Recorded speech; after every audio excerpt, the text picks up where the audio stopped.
오늘 말씀의 제목은 하나님께서 허락하시면, 이런 말씀 제목 가지고 함께 말씀을 나누고자 합니다. 오늘 본문의 말씀은 히브리인들에게 주시는 말씀입니다. 그러니까 히브리인들은 하나님을 그 누구보다도 먼저 알았던 민족이고, 또 하나님의 선택된 백성이라고 하는 히브리인이지만은 오히려 예수님은 오히려 더디게 믿게 되는 그 과정을 갖게 됩니다.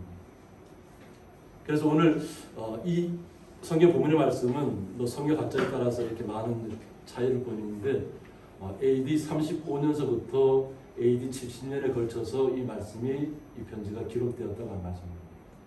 그래서 어떤 면에서는 가장 빨리 기록된 성경책 중에, 신약 성경 중에 가장 한 권이기도 하면서, 또 나중에 가면 바울이 기록됐다는 것도 나타나게 됩니다. 그래서 중간 부분에서는 작자 미상 이렇게 나오기도 하는데, 결국 사도 바울이 기록했다 이렇게 나옵니다. 그러면 사도 바울도 헬라파 유대인이잖아요. 헬라파 유대인이고, 주님을 온전하게 영접하기 전까지는 오히려 주님 믿는 사람들을 배척했던, 잡아들이는데 앞장섰던, 죽이는데 앞장섰던 사람이 바로 사울의 모습이었는데, 예수를 만나고 그 자신이 3년간의 주님과 온전히 만나는 시간을 갖습니다. 그래서 아라바 지역까지 내려가서 3년간 주님과 온전히 보면 주님께서 말씀을 주신 것이죠. 그러고 나서 그 3년 후에부터 자신이 온전하게 사역을 시작하게 됩니다. 그가 사역을 시작하고 나서는 죽음 불사입니다. 하나님의 나라를 맛보았다는 거죠. 하나님의 나라를 알기 전까지만 해도 예수님 믿는 사람들을 앞장서서 붙잡아 들이는데 앞장섰던 사람이 사울인데, 오히려 다메섹 도상에서 주님을 만난 이후로 그가 3년간이라는 시간을 주님과 온전하게 말씀을 듣게 되면서 새롭게 거듭나는 것이죠. 새롭게 태어났다고 해도 마찬가지입니다. 그래서 그의 이름이 낮은 자의 모습으로 내려가서 이름이 바울로 바뀌게 되는 것입니다. 그는 낮은 자의 모습으로 죽기까지 선교했던 분. 그런데 히브리인들은 어때요? 하나님에 대해서는 너무나도 잘 알고 있고 율법에 대해서는 통달하고 있다는 분들이 히브리인들입니다. 먼저 알았다고 하는 거죠. 그런데 먼저 하나님에 대해서 먼저 알았던 이분들이 오히려 그 반대로 가 있는 상황이 되었다는 것입니다. 그래서 오늘 본문에서 읽지는 않았지만 5장 12절에 보면 초보라는 이야기가 나옵니다. 보면 하나님에 대해서 가장 잘 안다고 하는 분들인데, 오히려 여기에서는 초보라는 이야기가 나와요.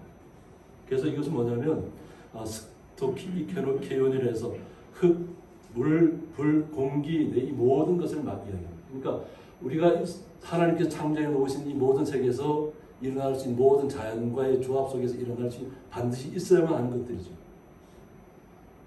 SF 영화에서는 이런 것들을 통해서 어느 하나씩 자기가 어떤 큰 재능을 갖고 있고 그것을 활용하는 사람들이 있지만, 오늘 본문에서는 우리 자연 속에 나타난 것을 가지고 무언가를 논하는 사람들은 가장 초보적인 단계라는 거예요.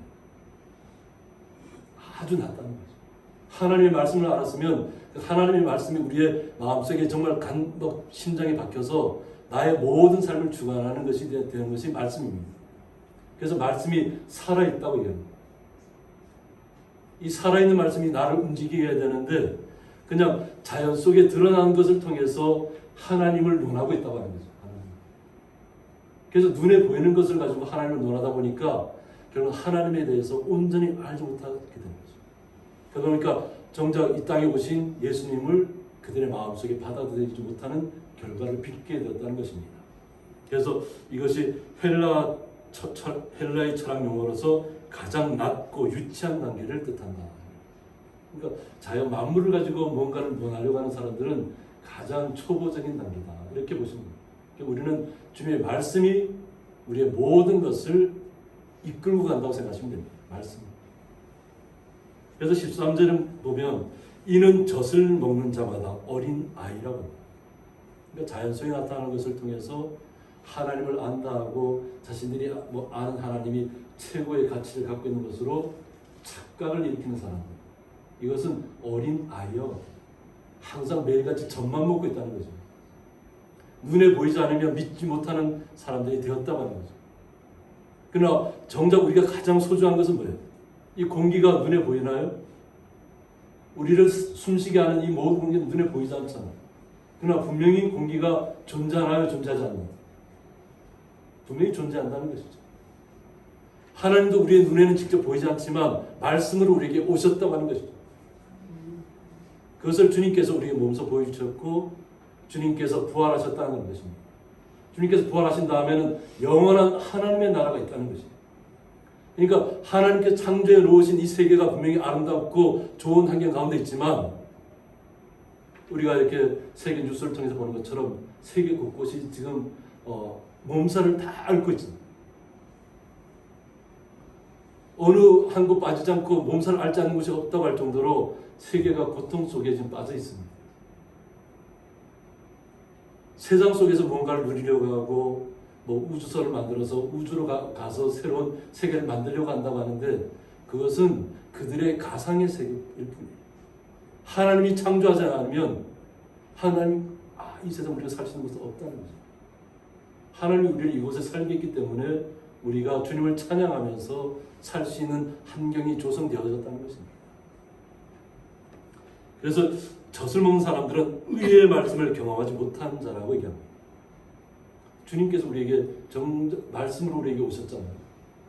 그 말씀을 온전히 알지 못하는 사람들은 항상 자연 만물 속에서 나타나는 것을 통해서 자신이 더 하나님을 많이 안다고 이야기하고 있다는 것이죠. 그래서 그것은 우리 성도님들이 논할 자리가 아니라는 거죠. 근데 먼저 믿었다고 하는 히브리인들은 이것을 먼저 따지고 있다는 거죠. 우리가 먼저 하나님을 알고 있고 우리가 하나님을 먼저 믿었는데 오히려 헬라파 유대인인 바울에게 오히려 질타의 시간을 갖고 있는 거죠. 오늘 본문에 들어가 보면 그러므로 우리가 그리스도의 도의 초보를 버리라고 했습니다. 그냥 아이와 같은 모습 속으로 살아가지 말라고 하는 것입니다. 이미 우리에게 주어진 환경은 주님께서 주관하실 것입니다. 그러니까 이 모든 자연 환경은 주님 앞에 맡기고 우리는 온전히 주의 말씀을 가지고 살아가면 됩니다. 오늘 정말 집사님의 기도를 통해서 우리 김종우 집사님께서 은혜를 받으셔서 울컥하는 그런 과정까지도 겪으셨죠. 아마 집사님은 그런 자신이 울컥한다는 생각을 못 하셨을 거예요. 근데 하나님이 그렇게 우리 마음을 움직여주는 거예요. 기도가 서로 주님 앞에 올려지는 기도인데 그 주님 앞에 올려지는 기도를 통해서 우리가 감동을 받는 거죠. 주님이 하신다는 거예요. 주님께서. 그런데 계속 자연 만물을 가지고 논해서는 안 된다는 거죠. 그래서 죽은 행실을 회개하라고 했습니다. 그러니까 우리의 삶 속에 살아가는 모습이 죽어 있다는 거예요. 말씀은 갖고 있다고 하고 율법을 갖고 있다고 하는데 삶은 변하지 않는다는 거죠. 근데 거기에서 회개하는 뭐냐면 우리가 잘 알고 있죠. 돌이키다. 마음을 돌이키다. 메타노이아에서 마음을 돌이키다. 그래서 우리가 보통 회개라고 하면 우리가 하나님을 떠나 있던 마음에서 주님에게로 우리의 마음이 다시 한번 향하는 것이죠. 주님 돌아와서. 이것이 회개입니다. 그래서 생각이나 그 장소를 돌이켜 환경이라는 것을 다 돌이켜서 바꾸는 것을 말합니다. 그러니까 회개라는 것이 그냥 말로만 하는 회개가 아니라 우리의 삶과 생각을 모두 완전히 그냥 싹 갈아엎는 것입니다. 그래서 주님의 말씀이 나의 모든 것이라고 고백하는 그런 것이 회개라는 거죠. 그러니까 율법에 매여서 그 옛날의 풍습들, 어떤 겉모습 이런 것에 매이지 말라는 것입니다. 그래서 하나님께 대한 신앙과 오직 주님만을 향한 하나님만을 향한 신앙 그리고 세례들 히브리인들이 이제 느끼는 것들이 뭐냐면 안다고 하는 것이 이것이 장애물이 되는 거예요. 안다고 하는 것이 모르면 그대로 순수하게 받아들이면 되죠. 그러니까 주님의 말씀을 온전히 받아들이면 우리의 삶이 변화시키면 되는데 내가 뭔가를 알고 있다고 하는 거죠. 근데 그 알고 있는 것에서 다른 것이 와서 이렇게 터치를 하면 사람들이 자신의 생각이 바뀌기 전까지는 그 생각을 내려놓지를 못합니다. 그래서 서로 싸움이 일어납니다. 왜? 내가 알고 있는 것이 진실이라고 믿기 때문에. 그래서 어떤 때는 그것이 잘못되면 아집이 되고 고집이 되는 것이죠. 자기의 변화된 삶을 못 느끼고 예전에 있었던 것을 갖다가 율법만을 갖다 들이대는 거죠. 그러면 싸움은 이길 수 있을지 몰라도 나의 삶은 주님과는 관계가 없다는 거죠. 그래서 성도는 성도를 향해서 얘기하는 것보다는 주로 저희들 목회자를 향해서 했는데, 목회자는 항상 죽어야 된다는 거죠. 주님 앞에서 죽어야만 된다는 거죠. 우리가 살아서 내가 무언가를 하는 것처럼 움직이다 보면 큰 절망 가운데 만났을 때 낭패를 겪게 됩니다. 왜? 자신의 능력인 줄 알았다니까 자신의 능력이 아니라는 것을 깨닫게 되면 아무것도 할 수 없게 됩니다. 오직 나는 보잘것없어도 주님이 나를 통해서, 말씀을 통해서 내가 생명력이 있게 살아갈 수 있도록 나를 주장한다는 걸 믿게 되면 주님 앞에 무릎 꿇을 수밖에 없고 고꾸라질 수밖에 없습니다. 주님 앞에 무릎을 꿇어야 우리의 삶이 변한다는 것이죠. 내 의지보다는. 그런데 안다고 하는 사람들은 무언가 자신이 누구에게서 세례를 받았냐 이런 얘기들이 많이 있었잖아요. 그죠? 나는 바울에게서 세례를 받았다. 나는 베드로에게서 받았다. 자기가 받은 사람이 가장 높이 가요. 그러니까 세례가 중요한 것이 아니라 주님이 중요한 것인데 내가 누구로부터 세례를 받았냐를 중요시하고 있는 거예요. 그러다 보니까 논쟁이 발생합니다. 그러니까 안수도 마찬가지예요. 직분을 받을 때는 안수를 주게 돼 있는데 그 직분을 누가 받은 사람이 섬기는 자리잖아요. 안수를 받았다는 것은 주님의 일을 오히려 다른 분들을 위해서 섬기는 자리로 나아가는 자리입니다. 자기가 높아지는 자리가 아니에요. 그런데 사람들이 직분에 안수를 받고 이러면 갑자기 겸손하던 사람이 갑자기 그냥 교만해져서 자기가 모든 것을 아는 것처럼 막 다스리는 사람인 것처럼 바뀔 경우가 많이 있어요. 이것은 말씀을 잘못 알았다는 거죠. 안수는 받았지만 잘못 삶이 변화되지 않았다는 것입니다. 그리고 죽은 자의 부활과 영원한 심판에 관한 주님께서 우리에게 그 부활의 모습을 직접 보여주셨잖아요. 이 땅으로의 세계에서 끝나는 것이 아니라 영원한 하나님의 나라가 있다는 것을 주님께서 우리에게 죽으시고 부활하셔서 그 모습을 드러내셨습니다. 나타내셨습니다. 그런데 이것을 갖다가 부활의 논쟁을 계속하고 있다는 거죠. 지금은 유대인들이 사두개인도 사라지고 정통 유대인들도 사라졌습니다. 사라지고 다시 이제 그 후에 유대인들이 다시 이렇게 나타나지 않는데 그들은 부활이 있다 없다를 가지고 논쟁을 했죠. 그러니까 하나님은 믿으면서도 하나님의 나라에 대해서는 믿지 못하는 거죠. 그러니까 그것이 서로 충돌되는 과정들을 겪었다는 거죠. 그러니까 아는 것 안다고 스스로 생각했기 때문에 이런 충돌이 발생했다는 거죠. 그리고 영원한 심판에 관한 분명히 우리가 이 땅을 살아가고 나면 마지막에는 심판이 있다는 거예요. 영원한 심판. 우리의 인생은 유한하잖아요. 그죠? 요즘 100세 시대라고 하지만 우리의 시대는 유한합니다. 창세기에는 900세를 넘게 살으신 분들이 많지만 노아의 홍수 이후로는 다 수명이 120세로 제한이 됐습니다. 오래 산다고 하나님을 아는 것이 아니고 장사만 한다고 해서 하나님을 아는 것이 아니라 우리의 마음의 변화가 없으면 아무리 오래 살아도 주님 앞에 버림받을 수 있다는 거죠. 그러나 우리의 마음이 주님을 영접한 그 순간부터 주님의 자녀로 나아가면 우리의 모든 삶은 바뀌어질 것입니다. 그러니까 영원한 심판을 우리가 믿게 될 것이라는 거죠. 그런데 영원한 심판을 우리가 두려워하는 사람인가요? 영원한 심판이 있을지라도 우리는 구원의 확신을 갖고 있는 성도라는 것을 잊지 마시기 바랍니다. 이것이 오늘 본문이 신학자들 속에서 굉장히 논쟁이 됐던 본문입니다. 한 4가지 정도의 가설이 있습니다. 서로 주님을 영접하고 나서 우리는 심판을 받지 않는다는 것을 알고 있는데 오늘 본문을 읽다 보면 타락한 자에 대해서 나옵니다. 그들은 회개할 수 없다. 주님의 나라에 이르지 못한다는 거죠. 그러면 이 본문이 우리는 주님을 믿은 그 순간 영원한 구원을 얻었는데 그럼 어디에 우리가 해당하는가? 이 문제로 논쟁이 계속 벌어지고 있어요.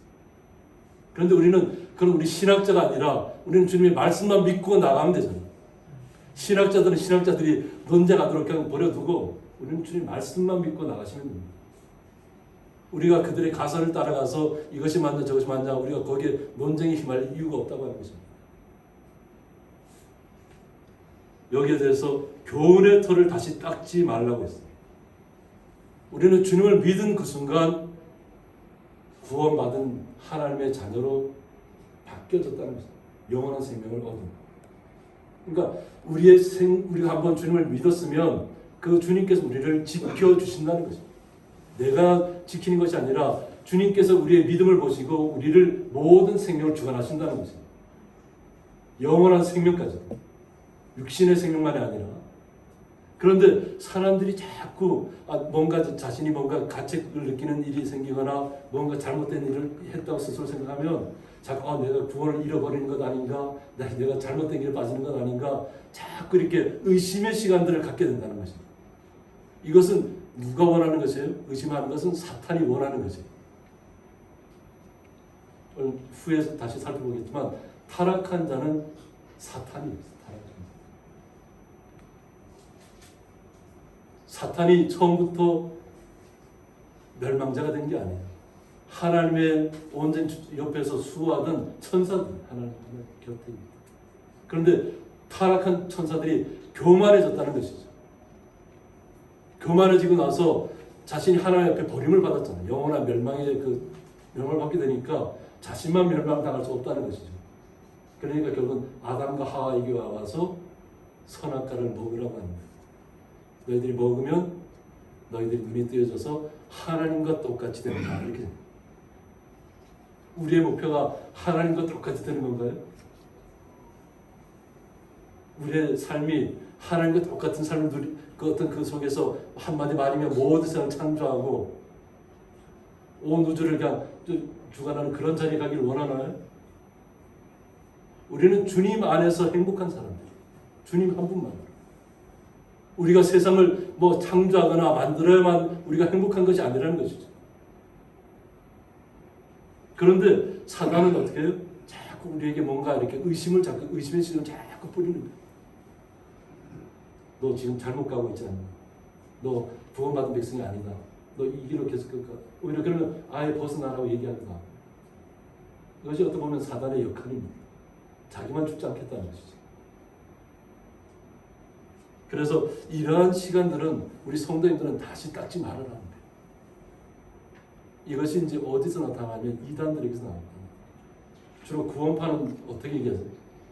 구원파는 당신 언제 몇 날 몇 시에 구원받았나 이렇게 묻고 있습니다. 그럼 우리 성도님들이 내가 몇 날 몇 시에 구원받았다는 걸 알 수 있나요? 그래서 자기 자신을 스스로 의심하게 만드는 거예요. 의심하게. 정말 전에는 내가 주님만이 나의 모든 것이라고 생각하고 나왔는데 갑자기 언제 몇 날 몇 시에 구원받았나 물으면은 내가 그것을 어떻게 우리 믿은 그 순간에 이미 주님의 사랑을 받겠는데 우리는 그 시와 모든 것은 주님께서 아시는 것이죠. 그런데 사람들이 그 시간을 알아야만 구원받았다고 얘기하니까 사람들이 미혹돼 가는 거예요. 미혹돼. 이단의 문제들이 뭔지 알아요? 그들은 자기들이 아는 다 성경 구절만 가지고 사람들을 계속 유혹합니다. 성경에 다른 그와 거기에 대항할 수 있는 언어를 꺼내면 그건 차단합니다. 그리고 자기들이 달달 외웠던 것만 계속 반복적으로 주입하려고 해요. 그러다가 안 되면 결국 그냥 안 되겠구나 포기하고 떠나가는 거죠. 그래서 성경에서 우리에게 뭐라고 하죠? 이단에 대해서는 한두 번 얘기해서 안 되면 그들과의 관계를 끊으라는 거예요. 더 이상 얘기하지 말아요. 얘기하다 보면 논쟁 속에 휘말려가다 보면 미혹된다는 거죠. 나도 모르죠. 그러니까 우리는 주님을 믿은 그 순간이 우리의 모든 삶을 주관한다고 믿으십니다. 말씀이 나를 살리고 있고. 그런데 이 히브리인들이 그러지 않았다는 거죠. 안다는 것 때문에. 처음부터 하나님의 백성이었다는 것 때문에. 자신들만 선택된 백성이라는 그 아집 때문에 결국 주님을 온전하게 받아들이지 못하고 있다는 거죠. 그러니까 분쟁 가운데 휘말려들어요. 그래서 그런 것을 아이라고 얘기합니다. 아이. 말씀을 우리가 입어서 말씀에 새롭게 모든 것을 이어나가야 되는데 말씀은 뒷전이고 뭔가를 자신들이 의심하는 것만 계속 늘어놓고 있다는 거죠. 그래서 그런 대로 가지 말고 완전한 대로 나아갈지라고 했습니다. 오죽했으면 히브리인들에게 이런 얘기를 했겠습니까? 오죽했습니다. 처음부터 하나님의 택한 백성이라는 히브리인들. 그런데 이 모든 것이 하나님의 주관 아래 있다는 것이. 우리가 믿음을 가진 것이 우리가 보면 우리가 스스로 믿은 것 같잖아요. 그런데 하나님이 우리에게 오셨다고 하는 겁니다. 주님께서 우리에게 오셔서 우리를 선택하신 겁니다. 내가 주님을 선택한 것이 아니라 주님이 우리를 선택하셨어요. 근데 여기에 대해서 자꾸 사람들이 내가 언제 믿었으니까 내가 내 스스로 믿었다고 착각하는 경우가 많습니다. 주님이 우리를 불러주셨기 때문에 우리가 주님을 말씀을 알게 되었고 깨닫게 되었다는 거죠. 주님이 우리의 말씀의 그 지혜를 열어주지 않으면 우리가 아무리 들어도 깨닫지 못한다는 거죠. 하나님의 말씀. 하나님의 말씀, 주님의 말씀이 누구에게나 다 열려 있지만 누구에게나 다 허락된 것은 아니라는 것입니다. 그래서 오늘 본문에서 하나님께서 허락하시면 우리가 이것을 하리라. 그래서 우리가 하나님 앞에 선택된 백성이라는 거죠. 하나님께서 우리를 구원해 주셨다는 거죠. 그래서 하나님께서 우리를 허락해 주셨다는 것입니다. 그래서 우리가 하나님의 선물이라고 합니다. 우리가 구원받은 것, 주님께 주시는 은혜의 모든 것이 하나님께서 우리에게 거저 주신 것이에요. 선물로. 그러니까 우리는 거저 받은 것이에요. 그러니까 거저 받았으니까 거저 받은 것을 어떻게 우리도 거저 나누어야지. 은혜 받은 것을. 그래서 우리는 무언가 대가를 바라지 않고 복음을 전하는 것입니다. 주님께서 그 모든 것을 할 수 있도록 우리는 맡기면 됩니다. 그래서 우리 성도님들은 잘 아시겠지만 우리 성도님들 전도할 때 절대 우리 심적으로 타격을 받지 말라고 제가 항상 강조하잖아요. 전도를 하다 보면 거기에 반발하는 분들이 있거든요. 근데 이것이 뭐냐면 내가 전도한다고 생각하면 내가 타격을 받아요. 내가 이렇게 말을 잘 전달했는데도 불구하고 내 이야기를 안 들어주면 나에게 뭔가 문제가 있는 것처럼 나에게 뭔가 반발하는 것처럼 느껴질 수 있어요. 그런데 하나님께서 하신다고 인정하면 그들이 받아들이지 않아도 하나님 앞에 맡기면 돼요. 내가 타격받는 것이 아니라 우리는 주님 앞에 감사하시는 거예요. 그래서 제가 말로 하지 말라고 했잖아요. 삶 속으로 삶으로 보여주라. 이것이 우리의 복음의 진리입니다. 하나님께서 우리에게 주셨다고 허락해 주셨다는 것입니다. 그래서 한 번 빚을 받고라고 얘기하는데 그래서 빚을 받고라는 뜻은 뭐냐면 포티트 덴타스라고 해서 초대교회에서 세례를 받기 위해서 필요한 교리 문답 교육을 받는 것을 묘사한 말로 사용했다고 합니다. 그러니까 히브리인들도 주님을 몰랐다가 주님을 알게 됐잖아요. 그래서 주님에 대해서 온전하게 알아야 되는데 그럼 사도들이 그것을 온전하게 가르쳐 줬을 겁니다. 그래서 그들의 마음이 온전하게 변화되면 그래도 세례도 주었을 것이고 그들이 직분을 맡아갈 수 있도록 안수도 주었을 것이고 그런 과정을 갔다고 하는 거죠. 그러니까 히브리인들이 주님을 영접했다고 하는 거죠. 그러면 이들이 영접을 받았을 때 교육을 받고 나면 마음속에서 그 배운 것들이 빛나게 된다고. 저도 보통 우리 고등학교 2학년 때 세례를 받았는데 세례 받을 때 항상 이렇게 목사님한테 물어요. 저희들이 이런 생활을 하고 있는데 이것이 괜찮습니까? 뭐 세례하는 지장이 없습니까? 우리가 마음속에 약간 궁금했던 것은 성경에 있는 것도 있죠. 성경에 없는 부분도 있거든요. 그런 부분들을 항상 고등학교 학창 시절에 궁금하잖아요. 그러니까 그런 것을 목사님한테 묻고 거기서 해답을 찾고 난 다음에 그 문제 해결한 다음에 세례를 받습니다. 그래서 우리가 온전하게 우리가 그 세례 받기 전까지 다 말씀을 받고 있었잖아요. 그죠? 그러고 나서 온전하게 내가 온전하게 나의 모든 것을 주관하시는 분이 주님이라고 고백하는 것이 세례거든요. 주님께 나의 모든 것을 인도하신다는 거예요. 인정하고 나는 거죠. 그런데 이 세례를 받고 나면 우리의 삶이 이제는 완전 구원한 백성에서 떨어지면 안 된다는 거죠. 의심하지 말라고 합니다. 한번 주님이 나에게 확신을 준 것은 그 확신에서 떠나지 말라고 하는 것입니다. 그런데 오늘 히브리인들은 어떤 과정을 겪었냐면 하늘의 은사까지도 맛보았다고 하는 거죠. 그러니까 하나님께서 분명하게 그들에게 하나님의 선택된 백성이지만 주님을 온전히 알지 못했을 때에 사도들을 통해서 그들을 변화시켰습니다. 그리고 그들이 그 모든 체험들을 했다고 합니다. 하나님께 주시는 은사의 체험을 다 겪었다고 하는 거죠. 그러니까 우리가 알고 있는 것처럼 사도 바울도 몇 번의 죽음 가운데 내몰렸다가 다시 살아났잖아요. 그러니까 우리가 사도 바울을 생각할 때는 건강한 모습이라 생각할 수 있잖아요. 근데 제가 봤을 때는 사도 바울은 건강한 모습이 아니에요. 돌에 맞아서 몇 번을 막 죽었고 태장에 맞아서 거의 죽을 뻔하고 온몸이 상할 때는 다 상한 사람이에요. 그런데 그의 마음에는 기쁨이 있었다는 거예요. 주님께서 함께 하신 그 기쁨이 있었기 때문에 그 모든 육체의 어떤 질고를 안고도 주님만을 증거하기 위해서 죽기까지 나아갔다는 것입니다. 건강할 때 우리가 건강해야만 내가 주님께서 나에게 쓰시는 거 이렇게 생각하면 하나님의 말씀을 오해할 수 있어요. 왜 그러냐면 사울을 부를 때 어떻게 했어요? 내가 그만큼 주님의 사람들을 핍박했기 때문에 죽음 가운데 내몰았기 때문에 너도 복음 전하면서 그와 같은 고통을 감내해야 될 것을 예수님께서 먼저 알려주셨어요. 그리고 그가 변화된 삶을 살면서 죽기까지 충성하는 거예요. 한번 주님께 주신 그 빚을 받았으면 하나님의 나라를 바울은 보았잖아요. 하나님의 나라를 보았어요. 삼층천 가서 경험했단 말이에요. 그런데 우리 인간적인 사람에서 그건 아무 얘기도 알아듣지 못한다는 거죠. 그래서 그 얘기는 하지 않습니다. 얘기해도 우리의 생각으로 이해가 안 되니까 하나님의 나라.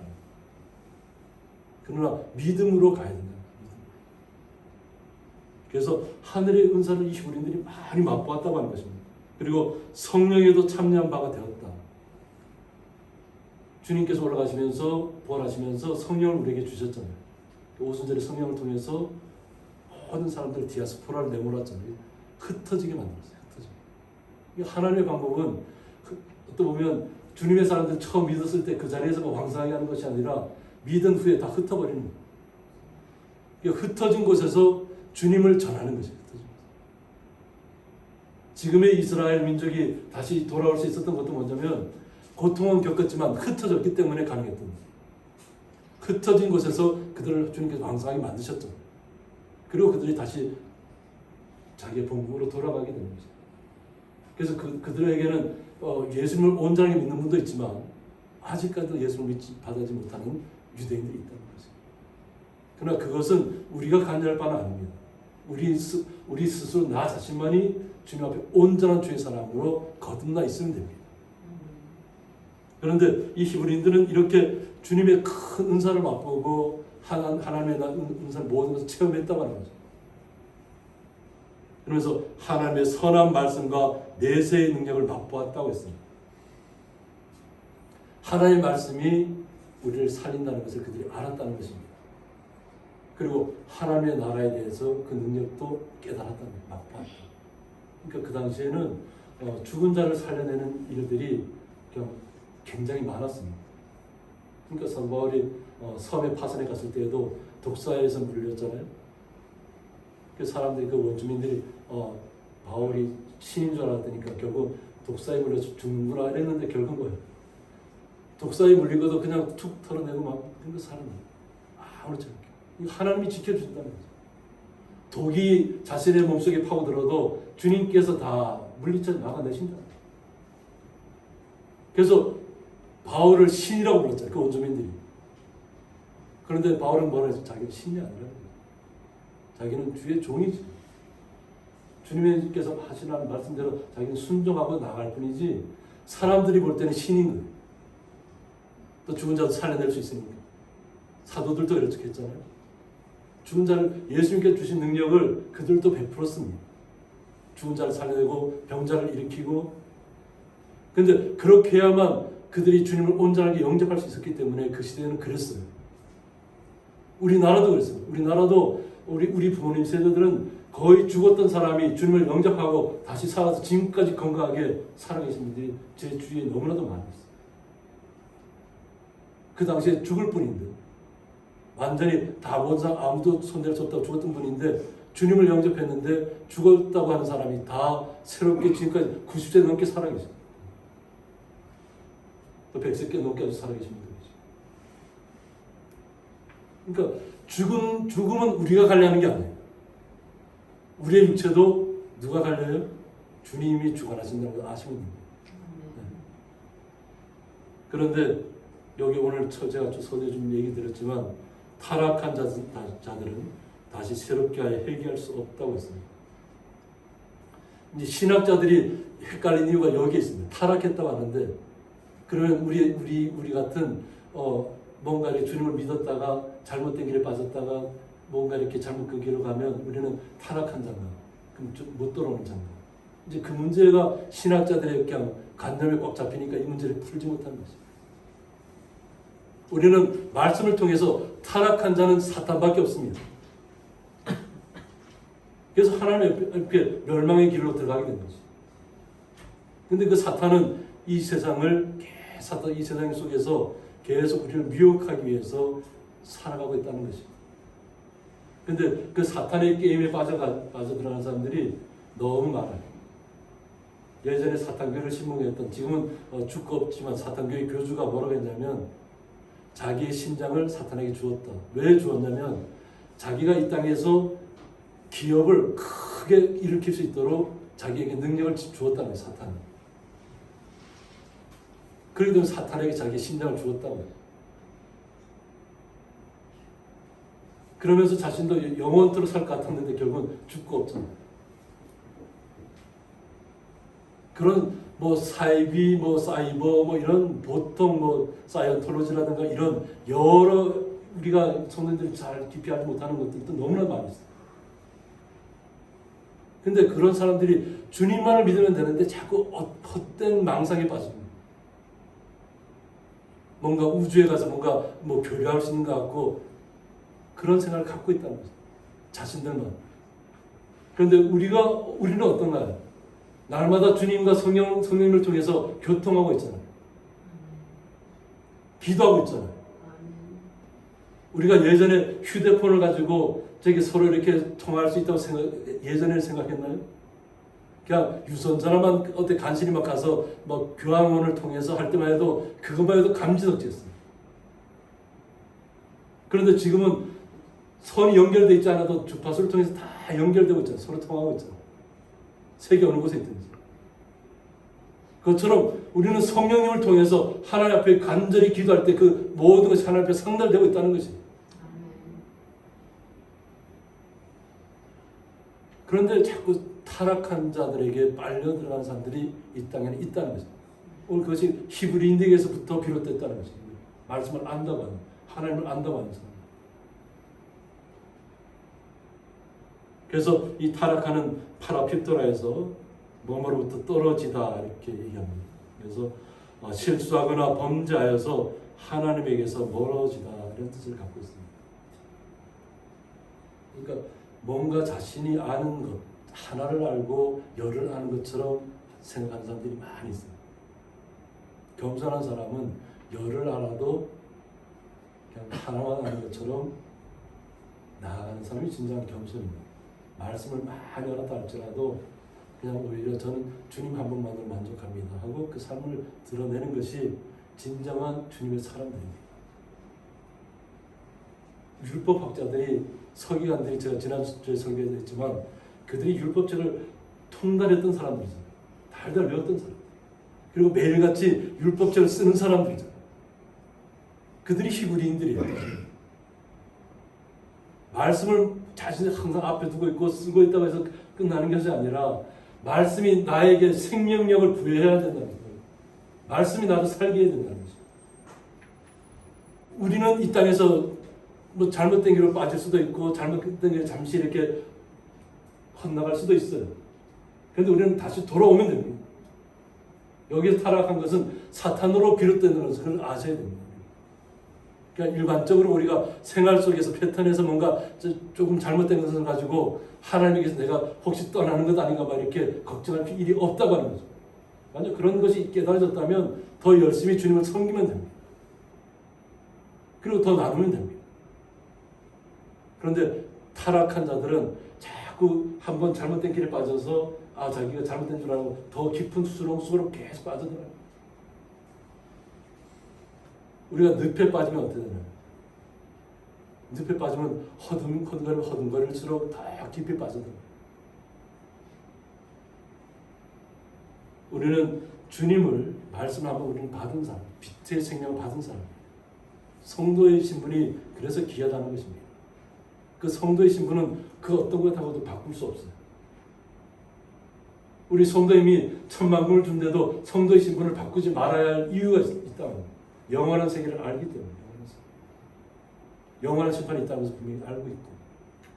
그래서 세상의 가치관하고 바꾸지 말아야 한다는 것입니다. 왜 그러냐면 6절에서 이는 그들이 하나님의 아들을 다시 십자가에 못 박아 드러내놓고 욕되게 함이라고 했습니다. 보통 이제 이거 히브리인들이 그 잘못된 오류를 범하는 것이 뭐냐면 정말 그 예수님께서 부활하셨다면 다시 한번 그것을 우리한테 보여달라 이런 경우도 있잖아요. 근데 하나님께서 우리에게 아브라함을 통해서 이 땅에서 아무리 부자로 살아 있다고 할지라도 거지는 천국에서 아브라함의 품에 안겨 있는데 이 땅에서 그냥 호가호위하면서 부자로 살던 사람들은 지옥으로 갔잖아요. 그래서 지옥에 가서 그들이 부르짖은 게 뭐예요? 지금 그 죽었던 그 거지 나사로를 다시 내려보내는 보내서 이 밑에 있는 사람들이 아직까지 깨닫지 못한 사람들이 보여주면 그들이 믿지 않을까 그런 이야기를 가지고 자신들이 지옥을 경험하니까 그 얘기가 나오는데 뭐라고 얘기해요? 죽었던 사람을 다시 내려보내도 그들은 변하지 않을 거라. 세상의 가치관에 함몰되거나 묻혀버리면 주님의 은혜가 깨달아지지 않는다. 그리고 주님의 선택된 성도들은 주님께서 불러주셨기, 강권적으로 불러주셨기 때문에 지금 이 자리에 있는 것입니다. 주님께서 우리를 강권적으로 불러주신 거예요. 우리 스스로 나온 것 같지만 주님께서 나의 삶 속에서 나의 모든 것을 주관하면서 나를 주님의 자리로 이끌어내신 거예요. 그런데 이 히브리인들은 오히려 반대 현상을 보냅니다. 다시 십자가에 주님을 못 박으려고 하고 있는 주님 다시 살았으면 다시 한번 부활해 보라는 거죠. 다시 한번 자신들의 눈에 보여달라고 합니다. 이것이 우리의 삶 속에서 많이 나타나 있었어요. 제가 아는 우리 큰 삼촌 같은 경우도 내 주먹을 믿지 있는데 하나님 안 믿는다. 경찰로 계셨던 거예요. 그런데 은퇴하고 나서 6개월 사망 선고를 받았어요. 그러니까 그분이 뭐 술을 아무리 이렇게 사업자리를 점심에 반주로 마셔도 취하지 않는 분이에요. 경찰생활 하면서도 점심때 와서 사업자리 반주를 정기직 계통이 있다 보니까 이렇게 지하실에 가서 있으니까 뭐 밖으로 나갈 일이 없으니까 그랬던 분. 그런데 은퇴하고 나니까 막 복수가 차고 막 갑자기 모든 것이 다 망가지고 서울의 현대아산병원에 가니까 6개월밖에 못 사는 환자입니다. 내 주먹만을 믿겠다고 하던 분이 그때 하나님께로 돌아왔어요. 그때부터 새벽 기도에 나와서 하나님 앞에 간절히 부르짖었는데 또 그 부인 되시는 우리 권사님이 또 외숙모 권사님이 또 함께 또 뭐 이렇게 함께 기도하고 또 좋은 약 이렇게 그 당시에는 뭐 이렇게 인진숙을 갖다 이렇게 직접 다려서 만들어서 직접 이렇게 하면서 그래서 외삼촌이 고백하기를 뭐라고 하냐면 병원에 가면 병원에서 주는 약을 먹었다고 거짓말했다는 거예요. 병원에 가면 약을 안 먹는다면 병원에 오지 말라고 할까봐 자기 상태가 어떤지는 알아야 되니까 병원에 주는 약을 먹지 않으면서 그냥 하나님 앞에 간절히 기도하면서 나아갔어요. 그런데 지금까지 살아계셔요. 6개월밖에 못하는 사람은 지금까지 건강하게 살아계셔요. 원래 오토바이밖에 못하는 분인데 지금은 자동차까지 구입해서 자가용 몰고 다니셔요. 하나님의 일은 우리가 알 수 없는 거예요. 우리 주변에도 아마 우리 성도들도 마찬가지로 주변에 그런 것들이 많이 있을 겁니다. 주님을 영접하고 나서 삶이 어떻게 변했는지. 우리는 히브리인들처럼 다시 주님을 다시 살아나서 우리 눈에 보이게 해달라든가 다시 부활하는 모습을 보여달라고 하는 그런 어리석은 자리는 가서는 안 돼요. 안다고 하면서도 이렇게 잘못된 길에 빠질 수 있다고 합니다. 우리는 아는 데서 그치는 것이 아니라 영원한 생명에 대해서 알아야 돼요. 영원한 생명, 말씀. 그것이 주님께서 우리에게 주시는 참된 빛이에요. 영원한 빛이고. 그래서 히브리서 5장 14절에 앞절로 돌아보면 단단한 음식은 장성한 자의 것이라고 했습니다. 그래서 이 단단한 자의 음식은 뭐냐면 지각을 사용함으로 연단을 받았다 그랬습니다. 그러니까 어떤 어려운 문제를 만나더라도 말씀으로 그 모든 문제를 이겨낸다고 합니다. 우리가 이 땅을 살아가는데 많은 어려움들이 분명히 찾아온다는 거지. 우리가 뭐 100년을 산다고 하는데 그 어려움을 계속 안 겪을 수가 없잖아. 100수십 년을 살아도 야곱이 고백하는 이유가 뭐예요? 험악한 세월을 살았다고 고백해요. 험악한 세월을 살아가는 중에도 주님께서 자신을 지켜줬기 때문에 자신의 자녀가 요셉이 애굽에서 총리가 될 수 있는 시간도 그들이 누렸다고 하는 거죠. 말씀으로 이겨내야 된다. 말씀으로. 어려움을 만날 때마다 말씀이 나를 이겨나갈 수 있도록 지혜를 허락해달라고 우리는 간구해야 될 줄 믿습니다. 어려움이 없는 것이 아니에요. 우리의 보통 믿음의 하나님께서 우리에게는 감당하지 못할 시험은 허락하지 않는다고 해요. 시험도 하나님께서 뭐라고? 시험도 우리가 스스로 받는 것이지 하나님께서 시험하는 것이 아니에요. 사단이 시험하는 거예요. 사단이. 욥을 통해서 알 수 있잖아요. 근데 하나님은 욥을 믿었잖아요. 욥을 신뢰했잖아요. 그러니까 사단에게 마음껏 한번 해버려요. 육체를 다 망가뜨려버려요. 그래도 그는 주님을 버리지 않을 것이다. 그의 모든 가족이 사라지고 그의 모든 재산이 다 없어져도 그가 기르던 모든 가축대가 다 사라져도 그는 절대 주님을 버릴 수 없다는 것을 고백했죠. 오히려 신실했다고 하는 자신의 그 욥의 친구들이 와서 얼마나 힘든 모습을 살아가고 있으면 막 진물이 온몸에서 다 나니까 얼마나 험악하게 보였겠습니까? 차마 눈 뜨고 보지 못하는 상황이 있으니까 너가 분명히 하나님 앞에 뭔가 죄를 졌기 때문에 이와 같은 고통을 겪는다고 막 질타를 했잖아요. 친구들이죠. 하나님 말씀을 안다고 하는 친구들이. 그런데 욥이 그 모든 고통을 이겨내니까 뭐라고 그래요? 오히려 그 친구들을 예물을 가지고 가서 욥에게 사과하는 거예요. 그래야만 너희들이 죄를 용서해 주겠다. 하나님이 하십니다. 하나님은 우리를 신뢰하고 있어요. 믿음의 사람이라는 것은 구원의 자리에서 절대 떠나지 않을 것을 하나님께서 우리의 성도는 믿고 계시는 거예요. 그래서 어떤 어려움이 오더라도 우리가 그 주님의 말씀을 가지고 그 모든 과정을 이겨내라는 것이죠. 그것이 연단을 받는, 우리의 지각을 통해서 연단을 받는 것이에요. 이 말씀을 통해서 이겨낸다는 것이에요. 말씀을 통해서. 그래서 선악을 분별하는 거예요. 선악을 분별. 말씀이 우리에게 임하면, 주님께 주시는 지혜가 임하면 선과 악을 온전하게 분별할 수 있다는 것입니다. 사단이 미혹하는 것인지 구별해낼 수 있다는 것입니다. 거기에 미혹되지 않는다는 것입니다. 이것을 온전하게 말씀으로 깨달아 아는 분이 단단한 음식을 먹는 장성한 어른이라는 거죠. 말씀을 날마다 우리 삶 속에 적용시키고 그 말씀이 나의 모든 것을 바꾸어가는 것이 장성한 어른이라는 거죠. 그래서 우리는 주님의 사람은 어려움이 없는 것이 아니라 믿음의 단계가 더 깊어지면 깊어질수록 우리에게 때로는 육체의 질병이 더 큰 질병이 찾아올 수도 있고 더 큰 아픔이 찾아올 수도 있고 주변의 사람들을 통해서 그런 아픔들을 겪을 수 있습니다. 그럴 때 말씀을 붙잡으시라. 그리고 이겨내시라. 그래서 야고보서 1장 12절을 보면 시험을 참는 자는 복이 있나니 이는 시련을 견뎌낸 자가 그랬습니다. 시험을 받을 때 인내하라는 참으라. 그것이 참된 복이 우리에게 임하는 것입니다.